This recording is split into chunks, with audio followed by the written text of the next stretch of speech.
ಇನ್ನು ಕ್ರಿಕೆಟ್ ಪ್ರೇಮಿಗಳ ದಶಕಗಳ ಕನಸನ್ನ ಇದೀಗ ಆರ್ಸಿಬಿ ತಂಡ ಸತತ 2ನೇ ಬಾರಿಗೆ ಐಪಿಎಲ್ ಟ್ರೋಫಿ ಗೆಲ್ಲಿಸುವ ಮೂಲಕ ಈ ಹೆಸರನ್ನ ಸೃಷ್ಟಿಸಿರುವಂಥದ್ದು. ಅಹಮದಾಬಾದ್ನಲ್ಲಿ ನಡೆದಂತಹ ನರೇಂದ್ರ ಮೋದಿ ಕ್ರೀಡಾಂಗಣದಲ್ಲಿ ನಡೆದ ಹೈ ವೋಲ್ಟೇಜ್ ಫೈನಲ್ ಪಂದ್ಯದಲ್ಲಿ ಗುಜರಾತ್ನ ತಂಡದ ವಿರುದ್ಧ ಭರ್ಜರಿ ಜಯಬೇರಿ ಬಾರಿಸಿದಂತಹ ಆರ್ಸಿಬಿ ಮತ್ತೊಮ್ಮೆ ಐಪಿಎಲ್ ಕಿರೀಟವನ್ನ ಮುಡಿಗೇರಿಸಿಕೊಂಡಿದೆ.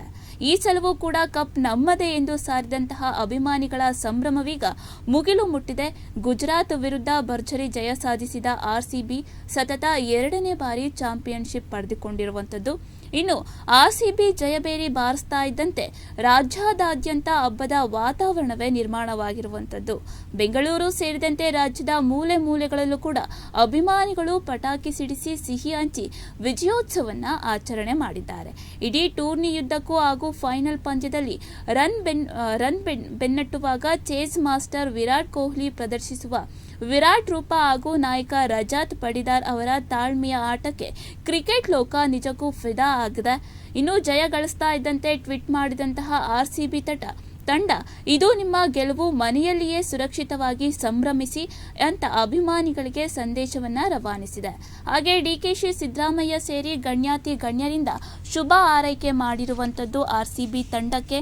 ಇನ್ನು ರೆಡ್ ಆರ್ಮಿಯ ಈ ಐತಿಹಾಸಿಕ ಸಾಧನೆಗೆ ರಾಜಕೀಯ ಹಾಗೂ ಚಿತ್ರರಂಗದ ಗಣ್ಯರಿಂದಲೂ ಕೂಡ ಅಭಿನಂದನೆಗಳ ಮಹಾಪೂರವೇ ಹರಿದು ಬರ್ತಾ ಇದೆ.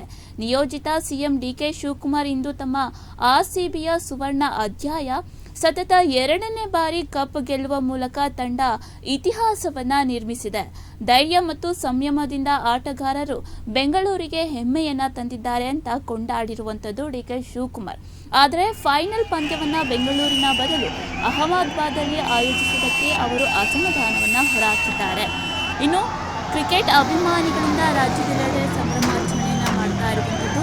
ತುಮಕೂರಿನ ಗಲ್ಲಿಗಳಲ್ಲೂ ಕೂಡ ಆರ್ಸಿಬಿ ಅಭಿಮಾನಿಗಳು ಸಂಭ್ರಮವನ್ನ ಆಚರಣೆ ಮಾಡ್ತಾ ಇದ್ದಾರೆ.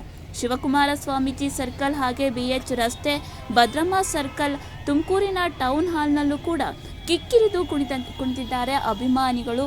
ಈ ವಿಚಾರಕ್ಕೆ ಸಂಬಂಧಪಟ್ಟಂತೆ ಗಣ್ಯರಿಂದಲೂ ಕೂಡ ಅಭಿನಂದನೆಗಳ ಮಹಾಪೂರವೇ ಆರ್ಸಿಬಿಗೆ ಹರಿದು ಬಂದಿರುವಂಥದ್ದು.